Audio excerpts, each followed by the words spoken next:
नमस्कार। आप देख रहे हैं एचआर न्यूज। बात करेंगे डेंगू को लेकर के। आपको बता दें, रेवाड़ी में डेंगू के मामले बड़ी ही तेजी से बढ़ रहे हैं और उसको लेकर के स्वास्थ्य विभाग भी चिंतित है।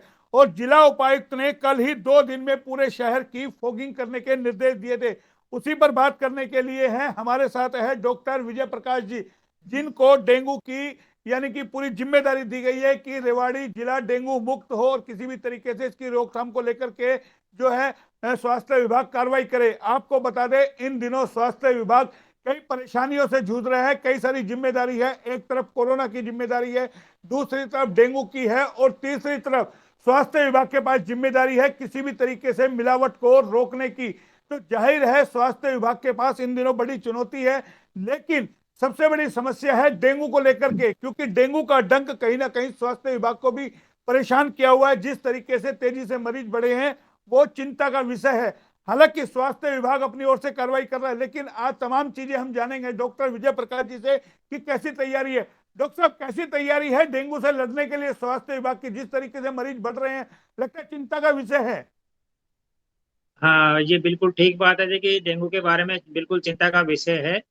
और जैसे आपको पता है, डेंगू एक वायरल डिजीज है जो कि मच्छर के काटने से फैलती है। इसका जो मच्छर होता है वो साफ पानी में और साफ जगह होता है। सुबह के टाइम ज़्यादा काटता है ये। और ये जो बरसात का पानी है, कोई पानी वाटर लीकेज का है, उस पानी में विशेषकर ये साफ सुथरे पानी में ही रहता है। जी। इसी बात को लेकर के हमारे जिला उपायुक्त महोदय श्री यशेंद्र सिंह जी हमारी 3 बार मीटिंग कर चुके हैं। बार बार डेली भी हमारे को मॉनिटरिंग करते हैं कि भाई जिले में कोई भी किसी प्रकार की कोई अनहोनी ना हो, कोई भी समस्या ना आए। उसके लिए उन्होंने बार बार एक्टिविटी भी मॉनिटर करी है। कल भी दोबारा फिर उन्होंने एक मीटिंग ली थी, जिसमें उन्होंने जो गांव के क्षेत्र हैं या हमारे शहरी क्षेत्र हैं, शहरी क्षेत्र में हमारा रेवाड़ी, बावल और दारुड़ा है, उसमें 2 दिन में पूरे एरिया में फॉगिंग करा के सभी जगह और साफ सफाई की व्यवस्था देखने के लिए म्यूनसिपल कमेटीज के जो ईओ और अमन के सेक्रेटरीज हैं उनको सबको जिम्मेवारी सौंपी है। हमें भी साफ स्वास्थ्य विभाग को बोला है कि भाई आप भी मॉनिटर करके और इनके साथ सहयोग करें। उसी में फॉगिंग भी जहाँ जहाँ जहाँ से भी कंप्लेंट आती है वहाँ फॉगिंग करा रहे हैं।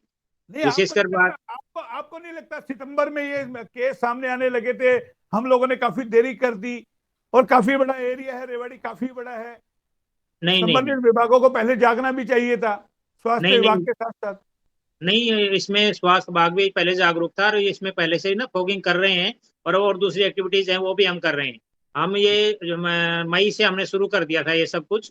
मई से ही हम अपनी जो डेली एक्टिविटी है वो हम स्ट्रेंथन की हुई है। इसमें बहुत सारे हमने लगभग 1300 लोगों को हमने नोटिस भी दिए हैं, चालान भी काटे हैं। और लोगों को अवेयरनेस करने के लिए उनकी फीवर मास सर्वे और वो एक्टिविटी हमने सारी कुछ शुरू से ही कर रखी है। तभी जी। अभी सिचुएशन इतनी कंट्रोल है, नहीं तो बहुत वास्ट हो जाती। लेकिन एक इसमें लेकिन जो ट्रेंड। जानकारी मिल रही है ना डॉक्टर साहब, आपके पास 100 से ज्यादा केस पहुंच गए और अभी भी बताया जा रहा है 34 केस आपके पास कल ही आए हैं डेंगू के। और हाँ प्राइवेट जी। हॉस्पिटलों का भी आंकड़ा आपके पास है या नहीं है? प्राइवेट में जो लोग जा रहे हैं। नहीं, प्राइवेट का भी आंकड़ा है और सरकारी का भी है। और आज भी हमारे 9 केस पॉजिटिव आए हैं। तो हमारे अभी 122 हो गए हैं केस।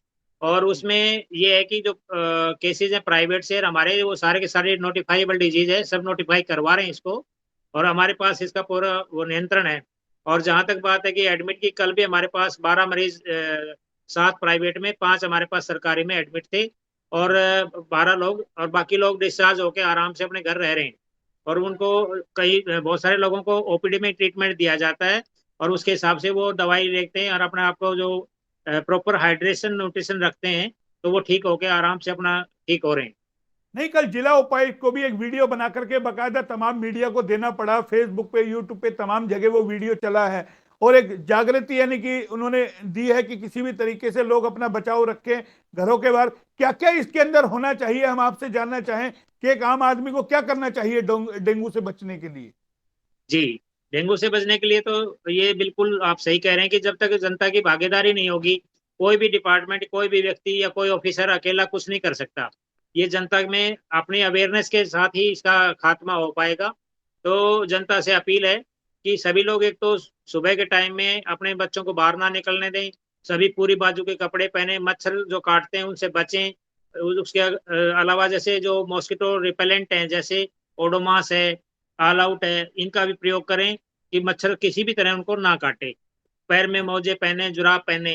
ताकि बाहर भीतर जो अंदर एक हम सब ना मनी प्लांट रख के घर में रखते हैं, तो जो मनी प्लांट का वाटर होता है उसमें भी वो मच्छर अंडे दे देता है, और वहीं से लार्वा बन के वो घर में उड़ता रहता है। तो सभी लोगों से अपील है, जैसे अपने जो पक्षियों के लिए पानी रखते हैं या पशुओं के लिए जो खेल कोठे के पानी होते हैं, सभी कोई भी पानी का कंटेनर है उसको ढककर रखें, ताकि उसके अंदर मच्छर अंडे ना दे पाए और मच्छरों की तादाद ना बढ़ पाए।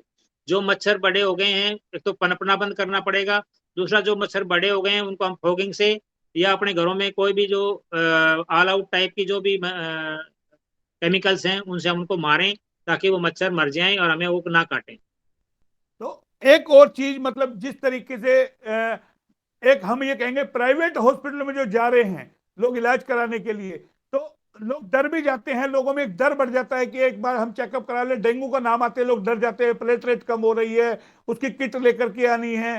तो ये तमाम चीजें हमारा जो दर्शक देख रहा है उसको क्या पैनिक होना चाहिए डेंगू को लेकर के, या किस तरीके की उसको अपना ट्रीटमेंट कराना चाहिए? देखो जी, हमने हमारे जितने भी सीएससी पीएससी हैं वहाँ पे हमने फीवर क्लिनिक शुरू कर रखे हैं।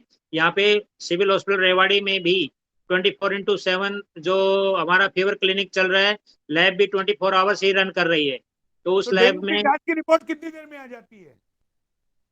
आपकी आवाज नहीं आई सर। डेंगू की जांच रिपोर्ट कितनी देर में आ जाती है, कितना टाइम विद लगता इन है? 24 आवर्स। अगर मान 24 लो कि आवर्स? विद इन 24 आवर्स, अगर मान लो कि कोई सुबह देता है तो हम शाम को मतलब शाम के 2 बजे दे देंगे। अगर रात में देता है तो सुबह तक दे देंगे। हमारी लैब है 24 घंटे काम कर रही है, हमारे पास सभी सुविधाएं उपलब्ध हैं, और हमारे पास बेड भी उपलब्ध हैं। जो मरीज आते हैं उनको हम एडमिट करते हैं, उनका प्रॉपर ट्रीटमेंट हो रहा है। अगर कोई बीपीएल का मरीज है और उसको अगर प्लेटलेट की भी आवश्यकता है, तो उसकी प्लेटलेट भी सरकार का प्रावधान है कि उसकी जो हम कहीं से मंगा के उसको चढ़ाएंगे उस प्राइवेट लैब को या उसको प्राइवेट ब्लड बैंक को, हम उसकी पेमेंट करेंगे। तो डॉक्टर साहब, डेंगू का जो आप जो चेकअप करते हैं या जो ब्लड टेस्ट करते हैं उसका कोई चार्जेस वगैरह है? उसके चार्जेस प्राइवेट में तो जो प्राइवेट के हैं वो है उसमें 600 रेट है, 600 से ज्यादा नहीं ले सकते। और हमारे यहाँ पे तो जो जिनविन रूटीन के जो है 10-15 रुपए वो ही लगते हैं, इसके अलावा कोई पैसा नहीं लगता। जी। लेकिन ऐसे में खान पान का क्या होना चाहिए डेंगू को लेकर? लोग कोई कहते हैं भेड़ का दूध पिलाइए, कोई कहते हैं बकरी का दूध पिलाइए, कोई कहता है जो गिलोरी उसको खिलाइए। तो ये तमाम चीजें हम थोड़ा जानना चाहेंगे, क्या इसके अंदर उसका सफिशिएंट भोजन है जो वो खा सके, डेंगू से लड़ सके, प्लेटलेट डाउन ना हो जिसकी? देखो, इसमें मेरा मेरा कहना यह है कि जो रूटीन में हम जो खाते हैं वही चीज खाते रहें, और अपनी हाइड्रेशन पर्याप्त रखें, तरल पदार्थ ज्यादा लें, और अपना जो बीपी और पल्स है उसको मॉनिटर करवाते रहें डॉक्टर से। जब ऐसा जी। कोई मरीज होता है तो डॉक्टर से जरूर संपर्क करे, और वो जी। डॉक्टर की निगरानी में ही रहे, चाहे घर पे भी रहे तो उनका नंबर ले ले, बात करे, और अपने जो बीपी और पल्स के बारे में बताए। अगर कोई प्रॉब्लम बीच में आती है, कोई भी डेंजर साइन आते हैं, उल्टी होने लगती है, पेट में दर्द होता है, कहीं लाल लाल चकत्ते नजर आते हैं, कहीं ब्लीडिंग होती है, तो वो जरूर डॉक्टर से कंसल्ट करे और तुरंत आए। अगर मान लेकिन लो कि ठीक ठाक है सब कुछ, तो वो अपने घर पे भी रह के इलाज ले सकते हैं। जी, लेकिन अब सवाल ये उठता है ना, ये सिर्फ जिला उपायुक्त के आदेश ही रहेंगे या इन पे अमल भी होगा? स्वास्थ्य विभाग नहीं, करेगा? क्योंकि स्वास्थ्य विभाग को लेकर के कोरोना काल में कई सारे सवाल भी खड़े हो। हालांकि आप लोगों ने अच्छा काम किया है, प्राइवेट हॉस्पिटलों ने आपकी नाक में दम रखा है। आपको मालूम होगा, स्वयं आप भी उस पैनल में मौजूद थे कि कई सारे हॉस्पिटलों ने किस तरीके से इलाज के नाम पे लूट मचाई है। यही डेंगू में भी देखने को मिल रहा है, बेड को लेकर के चाहे प्लेटलेट को लेकर के किस तरीके से टेरर फैलाया जा रहा है। नहीं लगता है कि इन पे भी थोड़ी लगाम आप लोगों की होनी चाहिए कि हर आदमी को डराए नहीं? डेंगू के नाम पर, कोरोना के नाम पर जिस तरीके से डराया गया, मनमर्जी की फीस वसूली गई, हालांकि आप लोगों ने कई हॉस्पिटलों पे कार्रवाई भी की थी। देखो ऐसा है, जो भी कोई भी आदमी, चाहे वो डॉक्टरों से कोई अन्य व्यक्ति हो, गैर कानूनी कार्य करता है तो उसके खिलाफ प्रावधान है एक्शन करने का। अगर हमारे भी नॉलेज में आएगा तो जो भी कोई गलत काम कर रहा होगा, चाहे वो डॉक्टर हो चाहे कोई और अन्य व्यक्ति हो, तो उसके खिलाफ जो भी कानून में प्रावधान है उसके अनुसार कार्रवाई होगी। तो इसके लिए आम जन के लिए कोई आपने नंबर इश्यू किया है? अगर कोई प्राइवेट हॉस्पिटल वाला तंग करता है या कोई मनमर्जी फीस लेता है या पैसे वसूल करता है, तो आप तक शिकायत कर सके वो? बिल्कुल जी, हमारा जो सिविल सर्जन कार्यालय है, हम सभी की जो कोई भी कंप्लेंट होती है वहाँ पे हम रिसीव करते हैं और एक्शन लेते हैं तुरंत। 24 घंटे में एक्शन होएगा जी। तो आपको लगता है अब डेंगू के मामले में प्राइवेट हॉस्पिटल मनमानी नहीं करेंगे इलाज के नाम पर? जिस तरीके से जांच के नाम पर 2-2 3-3 4-4 बार आप जांच कराइए, लेकर के आइए, ये किट लेकर के आने, 11-11 हजार रुपए की किट मिल रही है, तो इसमें भी कोई रियायत है सरकार की तरफ से, शासन प्रशासन की तरफ से कोई गाइडलाइन आपके पास हो कि मनमर्जी हॉस्पिटल ना करे? क्योंकि कोरोना काल की त्रासदी जो लोगों ने भुगती है, कई लोगों के घर बर्बाद हो गए, किस तरीके से डॉक्टरों ने आपको साफ तौर पे बताया कि काफी लूट खसोट की, एक एक दिन का 50-50 हजार रुपए लिया, आपने सील भी किया, पैनल से भी आपने उन हॉस्पिटलों को निकाला था। हमारे नोटिस में अभी तक तो कोई ऐसी संज्ञान में नहीं आया है। अगर संज्ञान में आएगा तो उसके खिलाफ जरूर एक्शन करेंगे। तो एक और हम जानना चाहेंगे कि जिस तरीके से अगर कोई पेशेंट मान लो है और उसको कोई इमरजेंसी में जरूरत पड़ती है ब्लड की या प्लेटलेट की, तो कहाँ संपर्क करे वो आपसे? वो क्योंकि आदमी तमाम हमारे हॉस्पिटल प्राइवेट में भेजते हैं, मतलब आपका जो सरकारी में है तो जाहिर है आपसे संपर्क कर लेंगे, लेकिन प्राइवेट हॉस्पिटल वाले अपनी कमीशन खोरी के चक्कर के अंदर जगह जगह का एड्रेस बताते हैं, वहां से ले आइए, वहां उनकी सेटिंग होती है, जांच वहां करा लीजिए। तो इस तरीके के रुक सके, आम आदमी को राहत मिल सके, आप एज ए डॉक्टर क्या सलाह देंगे? क्योंकि आप स्वास्थ्य विभाग से जुड़े हुए हैं और आपकी जवाबदेही ज्यादा है। मेरा कहना तो यही है जी, मैं जनता से अपील करता हूँ वो हमारी जो सरकारी सुविधाएं हैं, उनका फायदा उठाएं। हमारी 24/7 लैब भी चला रखी है, मैंने बताया आपको, कैजुअलिटी भी चलती है, जी। हमारा जो फीवर क्लिनिक भी चलता है। लोग आए जब भी आए, हमारे पास बेड पर्याप्त हैं। अगर और आवश्यकता पड़ेगी तो हम बेड भी बढ़ाएंगे। लोगों की हम सेवा करने के लिए तत्पर हैं, पूरा डिपार्टमेंट। और जो भाई प्राइवेट में जाते हैं तो देखो, वो तो उनका अपना विवेक है, कौन कहाँ इलाज लेगा। नहीं, अगर प्राइवेट में भी कोई आदमी, उसमें भी जिम्मेदारी डॉक्टर स्वास्थ्य विभाग की है। आपको चाहिए कि आप एक टीम गठित करें जो तमाम हॉस्पिटलों के अंदर निरीक्षण करे, डेंगू के कितने मरीज हैं, किस तरीके का वहां ट्रीटमेंट उनका चल रहा है, कहीं लोगों के जीवन से तो खिलवाड़ नहीं किया जा रहा, पैसे की वसूली। तो आपको नहीं लगता आपको भी एक खुफिया तंत्र इस तरीके का तैयार करना चाहिए? क्योंकि देखिए, डॉक्टरी पेशा कोरोना काल में बदनाम हुआ है, जिस तरीके से प्राइवेट हॉस्पिटलों ने किया, कहीं ना कहीं डॉक्टरों को कलंकित किया है, जिस तरीके से मानवता शर्मसार हुई है, पैसों की लूट खसोट हुई है। और आज अगर हम कई सारे डॉक्टरों का जिक्र करें तो वो आज 10-10 करोड़ की प्रॉपर्टियां खरीद रहे हैं, जबकि कोरोना काल में हर किसी का दिवाला निकल गया, लोगों की जमीन बिक गई, मकान बिक गए, इलाज कराने के अंदर कईयों को अपनी जान गंवानी पड़ी। ऐसे में नहीं लगता आपको एक कोई खुफिया अपना एक तंत्र तैयार करना चाहिए, तमाम हॉस्पिटलों में गुपचुप तरीके से जाए, पेशेंट से पूछे, उनके परिजनों से पूछे कि आपको प्राइवेट हॉस्पिटल जो सुविधाओं के दावे करते हैं वो आपको मिल पा रही है, नहीं मिल पा रही है? क्योंकि आरएमपी डॉक्टर भी बताइए डेंगू का इलाज कर रहा है, जिसको देखो वो डेंगू का इलाज कर रहा है। क्या उनकी डिग्री, उनके पास जो स्टाफ है, ये कैसा स्टाफ है? आपको नहीं लगता तमाम चीजें जांच के दायरे में आनी चाहिए? स्वास्थ्य विभाग की जवाबदेही है, जिम्मेदारी है, आपका कंट्रोल है उन पर। देखिए ऐसा है कि इस मामले में मैं यही कहूंगा कि डॉक्टर्स में अच्छे लोग भी बहुत हैं, और जैसा आपने बताया वो बात हमारे संज्ञान में है। जिन्होंने किया, जैसे जैसे कोरोना में किया था तो उसका रिजल्ट भी उनको भुगतना पड़ा। अभी भी हमें हाँ, डेली, आपने मान लिया ये बात कि हाँ हुआ है, बाकायदा हुआ है ये? अब जैसे आपने देखा कि कोविड में, इसमें डेंगू में भी अगर कोई आदमी हमारे पास शिकायत करता है तो उसके खिलाफ, कोई भी डॉक्टर हो, उसके खिलाफ कार्रवाई करेंगे, अगर उसके खिलाफ कोई कार्रवाई बनती है तो। कोई टीम का गठन होगा खुफिया तौर पे? क्योंकि आपके ऊपर बड़ी डेली जिम्मेदारी है। हमारी टीम, तो हमने टीम बनाई हुई है। डेंगू से बचाना लोगों को विजय प्रकाश जी की जिम्मेदारी है, आपके ऊपर मैं पूरा दायित्व है। स्वास्थ्य, मेरी सीएमओ साहब से बात हुई, बोलो विजय प्रकाश जी होली सोली है हमारे डेंगू में।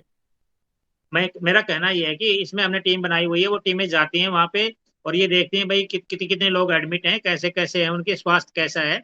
अब वहां उनसे मिलते हैं तो कोई आदमी अगर कंप्लेंट करता नहीं है, वो आराम से इलाज ले रहा है, तो हमें क्या कहना है। अगर कोई आदमी वहां पे जा रहे हैं और उनको कोई कंप्लेंट करता है तो डेफिनेटली हम उसका, नहीं, उनको मतलब डर भी जैसा तो भी होगा लगता है ना, कानून बाद में। में हॉस्पिटल में है, शिकायत करेगा, प्रताड़ित करेगा तमाम तरीके से, दवाइयों के नाम पर, कभी प्लेटलेट के नाम पर। तो डरा हुआ पेशेंट है। मैं यही चाहता हूं एचआर न्यूज के माध्यम से आप एक जनता को संदेश दे, जो दर्शक हमारे देख रहे हैं, कि हाँ स्वास्थ्य विभाग वाकई में आम जन के साथ है, प्राइवेट हॉस्पिटल मनमानी नहीं कर सकते इलाज के नाम पर। नहीं, ऐसा तो देखो, मेरा मानना है कि अगर किसी को कोई प्रॉब्लम है तो जब तक वो हमें नहीं बताएगा तो हमें भी कैसे पता लगेगा। हम जी। अस्पतालों में जा भी रहे हैं, वहां पे जी। जाने के बाद भी कोई आदमी हमें नहीं बताता है तो हम उस बात को कैसे प्रज्यूम करें। ये तो जी। देखो, अगर आपको पेट में दर्द है तो आपको बताना तो पड़ेगा ही। जी। तो अब क्या तैयारी आपकी है? अब जिला उपायुक्त ने भी आदेश दे दिए, 2 दिन का उन्होंने समय दिया है और स्वास्थ्य विभाग सक्रिय है। क्या लगता है जो नगर परिषद को भी सक्रिय होनी चाहिए, साफ सफाई व्यवस्था वो अपनी दुरुस्त करे, अन्य जो विभाग है, संबंधित विभाग है, चाहे जन स्वास्थ्य विभाग हो, चाहे पब्लिक हेल्थ हो, चाहे जो भी हो, तमाम विभागों को भी अपने स्तर पे डेंगू से लड़ने के लिए कार्रवाई करनी चाहिए? हाँ बिल्कुल, सभी लोगों को, मीटिंग में थे, सभी विभाग थे आप जो नाम लिए हैं, और सभी विभाग इस पे कार्य कर रहे हैं। आज भी फॉगिंग चल रही है यहाँ पे अपने रेवाड़ी में भी, बावल में भी। जी और सफाई व्यवस्था के बारे में भी मैं कंटिन्यूअसली टच में भी हूँ। मैंने एमसी से भी बात की है, हमारे जो जी। एमसी के ईओज हैं उनसे भी मैं टच में हूँ कि सर पूरी सफाई रखें, ताकि कोई भी नाली गंदे पानी की कहीं पे भी वो है वो इस तरह की ना हो, कहीं पानी इकट्ठा हो जाए वहां पे मच्छर अंडे दें। जी और सफाई व्यवस्था बेटर होगी तो डेफिनेटली हम इसको काबू कर पाएंगे। नहीं, कई जैसे भाड़ावास रोड है और रोड है जहाँ टायरों की दुकानें हैं, वो लोग बाहर पुराने टायर रखते हैं, उनमें पानी भर जाता है। तो अब बरसात का पानी जाहिर है उनमें भरा मिलेगा। तो आपको लगता है ये सब तमाम चीजें नगर परिषद की जो जिम्मेदारी है अतिक्रमण बिल्कुल। को लेकर के, क्योंकि अतिक्रमण हटाएगी तो वो टायर हटेंगे वहां से, नहीं उनमें पानी भरे पड़े हैं। अतिक्रमण है ना? भी है और म्यूनिसिपल कमेटी अतिक्रमण का भी है, तो म्यूनिसिपल कमेटी का ये भी है कि वो अपने जो उनके सुपरवाइजर हैं उनको नोटिस भी दे सकते हैं, उनको चालान भी काट सकते हैं अगर कोई जी आदमी कंटिन्यूअसली ऐसा करता है, नहीं मानता है तो। बाकी ऐसे टायर जो हैं उनमें उस एरिया में हमने अपने एमपीडब्ल्यू जो मेल वर्कर हैं उनको भी भेज रखा है। और आपने बताया कि भाड़ावास रोड पे, अभी भाड़ावास आधे घंटे में भाड़ावास रोड पे पूरी जांच करा दी जाएगी। नहीं, देखिए अनाज मंडी के बाहर देखिए कितने गंदगी के ढेर लगे हुए हैं। और जो हमें जानकारी मिल रही है, जाटूवास गांव है, वहां वे मेन रोड पर पानी भरा हुआ है, नाले भरे हुए हैं। संबंधित विभाग को, आपको नहीं, जिला उपायुक्त को इन लोगों के बारे में आपको बताना चाहिए कि तमाम चीजें हमारे संज्ञान में आ रही है, शिकायत लोग करते हैं। जाटूवास के अंदर सड़कों पे पानी भरा पड़ा है, तो जाहिर है डेंगू का मच्छर तो पनपेगा। हम डेंगू के लिए लड़ रहे हैं तो हमें वो इंतजाम तो करने पड़ेंगे ना। जिला उपायुक्त के आदेशों का सख्ती से पालन हो। चाहे बीडीओ है वहां जाकर के, क्यों नहीं देखता बीडीओ, लोग बार बार वहां शिकायत कर रहे हैं। जिला उपायुक्त को भी बकायदा शिकायत कर दी गई है व्हाट्सएप पे कि वहां पर नहीं, जो पानी भरा पड़ा है। जैसे आप बता रहे हैं ऐसे लोग भी बता सकते हैं, हमारे फोन नंबर पहले से ही पूरे पब्लिक में गए हुए हैं। किसी जी आदमी की कोई समस्या है जरूर बताए। आपने बताया जैसे जाटुवास में जहाँ पानी भरा हुआ है बताया आपने, अभी मैं हाँ फोन करूंगा उनको, वहां पे अगर ऐसी कोई असुविधा होगी तो जरूर उस पर कार्रवाई हाँ, होगी। क्योंकि आपको ग्रामीण अंचल ज्यादा बचाना है। ग्रामीण अंचल में थोड़ा सा क्या एजुकेशन की कमी है, वहां थोड़ा को ज्यादा समझाने की आपको जरूरत है। शहरी क्षेत्र में भी आपको जरूरत है। बाजार में आपकी टीम निकले, एक कोई बकायदा प्रचार प्रसार करे डेंगू से लड़ने के लिए, दुकानदारों को जैसे आप पहले निकले थे वैक्सीन लगवाने के लिए। आपको लगता है किस तरीके की मुहिम, आपको अवेयरनेस जाना जरूरी है इस वक्त आपको इसके लिए? इसमें भी डेली टीम जा रही है पूरे बाजार में, मोहल्लों में और सभी जगह टीमें जा रही हैं। और उनको जो जैसे बताते हैं वो लोगों को समझाते भी हैं, बताते भी हैं। उनके हमने अभी पीछे मैंने बताया था, एक 2 दिन के अंदर हमने 1100 से ज्यादा नोटिस दिए थे। तो ये जी एक्टिविटी हमारी जारी है और इसको जारी रखेंगे। आप लोगों से सभी से हम अपील करते हैं भाई, जनता जब तक सहयोग नहीं करेगी, हम अकेले कर पाना बड़ा मुश्किल है हमारे लिए। हम तो तो यही कह जनता रहे हैं, से मीडिया सहयोग मीडिया वांछनीय है। बताइए ना, मीडिया बताइए क्या मदद आपकी कर सकता है। हम आपके लिए दरवाजे खुले, आप जैसा चाहें उस तरीके का हम आपको प्लेटफॉर्म देने को तैयार है, जो चीज आप चाहें। इसीलिए हमने आपसे बात किया था कि आम जन तक हमारे माध्यम से बातें चली जाए, क्योंकि मीडिया को लोग ज्यादा देखते हैं, सोशल मीडिया को ज्यादा देखते हैं। इसीलिए तो आज आपको बैठाने का मकसद है। सीएमओ साहब से बात हुई, बोले मोहनलाल जी आपने एक अच्छी पहल की आज बैठा करके, और आप बात कीजिए डॉक्टर विजय प्रकाश जी, ताकि लोग अवेयर हो सके, जानकारी मिल सके, लोग आपको शिकायत भी कोई चीज है वो आप तक पहुंच सके, कि किस तरीके से कोई मनमानी ना करे, कहीं गंदगी के ढेर लगे हो, पानी जमा हो, तो वो आपकी नॉलेज में आ जाए। और हमारी इस खबर के बाद आपके पास बहुत सारे फोन भी आएंगे, लोगों के मैसेज भी आपके पास आएंगे, तो जाहिर है आपको एक मौका मिलेगा, एक रास्ता मिलेगा कि अपनी जो तैयारियां हैं वो और दुरुस्त आपकी हो जाए। बिल्कुल ठीक कहा आपने। हम इसी बारे में आपसे अपील करना चाहूंगा कि आप ये जो हमने आपसे बात बताई है कि भाई हम प्रिवेंशन कैसे कर सकते हैं, प्रिवेंशन के जो जितने भी मेजर्स हैं मैंने आपको बताए उनका प्रचार प्रसार कराइए प्लीज। और साथ में आपको कोई भी जहाँ कंप्लेंट लगती है या आपको लगता है कोई चीज नोटिस में आई है कि ये चीज ठीक नहीं है, आप मेरे को डायरेक्ट फोन कर सकते हैं, डिपार्टमेंट को कर सकते हैं। हम उस पर तुरंत एक्शन लेकर उसको ठीक करेंगे। बाकी बिल्कुल जनता से बहुत। अपील है कि भाई वो भी खुद भी अपने घरों की सफाई करें। जैसे हमारे दिवाली का सीजन आया हुआ है, दिवाली के त्योहार के पास हम सब सफाई भी अच्छे से करते हैं। तो जी जनता से अपील है कि विशेषकर जो जहाँ पानी है, पानी के जो कंटेनर हैं उनको, जैसे कूलर हैं तो उनको बिल्कुल बंद कर दें। कूलर यूज ना करना, कोई कूलर यूज नहीं कर रहा पर उसमें पानी पड़ा है, वो पानी ना रहे। बर्तनों में कहीं पानी इकट्ठा ना हो, पानी इकट्ठा होएगा तो मच्छर आएंगे जी, वो सबसे जी। बड़ी प्रॉब्लम है। तो आप नहीं वो, सबसे यही निवेदन है कि हाँ, मच्छर का जो काटने का है या पनपने का है वो उस चीज से बचाव करें। चलिए उसी पे एक सवाल और कर लेता हूँ। जाहिर है आप स्वास्थ्य विभाग से जुड़े हैं, सिविल सर्जन भी आपके संपर्क में, तमाम आप अधिकारी हैं। मिठाइयों को लेकर के, एक दीपावली का त्योहार है, जाहिर है मिलावटखोर सक्रिय है, उसको लेकर के आपकी टीम कब कार्रवाई करेगी? सीएम फ्लाइंग ने परसों कार्रवाई की, आपके स्वास्थ्य विभाग के अधिकारी भी वहां गए, देखा होगा आपने, सैंपलिंग वहां की है, तो उसको लेकर के भी आपको लगता है सख्ती आपको करनी चाहिए थोड़ा सा, कि कहीं जो उनके गोदामों में है, पानी कितना भरा है, कितने दिनों से पनीर रखा है, कितने दिनों का दूध है, मिठाइयों की खेप जो तैयार हो रही है, बड़े बड़े कारखाने यहाँ जो चल रहे हैं रेवाड़ी के अंदर, उन पे भी इस पे आपकी भी बात रहे, निगाह रहे आपकी। इस पे भी पूरी कार्रवाई हो रखी है। पिछले 2 दिन में 35 सैंपल लिए गए हैं। और हम्म। हमारे जो अभी नए जो फूड फूड सेफ्टी ऑफिसर आए हैं, वो बड़े लगन से काम कर रहे हैं। उनके पास 3 जिले हैं, पर वो तीनों जिलों में ही यहाँ पे भी काफी टाइम रह करके, हमारे उपायुक्त महोदय ने भी उनको स्पेशल डायरेक्शन दी है कि जिला रेवाड़ी में कोई भी खाद्य पदार्थ जिनमें कोई ऐसी मिलावट का या किसी भी प्रकार का कोई नहीं होना चाहिए, आप सख्ती से काम करें। ठीक है, आप हमारे साथ जुड़े और जाहिर है एक अच्छा मैसेज आपने दिया ताकि आम लोगों तक अवेयरनेस हो सके। और जब विजय प्रकाश जी जैसे हम कोरोना काल में बैठे थे और उसी का एक नतीजा रहा था कि जिस तरीके से आप बार बार एचआर न्यूज पे बैठे लोगों को एक मैसेज गया, तो कहीं ना कहीं रेवाड़ी ने कम उसकी चोट खाई है, चाहे सेकंड लहर में हो चाहे फर्स्ट लहर में हो, बचाव फिर भी रहा है। तो इसीलिए हम डेंगू पे फिर आपसे अपडेट लेते रहेंगे। और आपने जो हमारे दर्शकों को जानकारी दी कि दर्शक भी अपने आप को बचाए, बाहर ना निकले, ये तमाम चीजें जो है विजय प्रकाश जी, डॉक्टर विजय प्रकाश जी ने बताई है। लोग अपना ख्याल स्वयं रखें, क्योंकि डेंगू का प्रकोप लगातार बढ़ता जा रहा है, दिन मरीज आते जा रहे हैं हॉस्पिटल के अंदर। जो तमाम दर्शक जुड़े हैं उनसे भी मेरा निवेदन है कि वो अपना बचाव स्वयं रखें, और कहीं अगर कोई शिकायत हो तो उसका डॉक्टर विजय प्रकाश जी ने बताया है कि आप हमारे दफ्तर में आकर के शिकायत कर सकते हैं या उनके व्हाट्सएप नंबर पर अपनी शिकायत भेज सकते हैं। डॉक्टर साहब, आप हमारे साथ जुड़े, बहुत बहुत धन्यवाद। फिर आएंगे किसी नए टॉपिक पे, तब तक के लिए नमस्कार।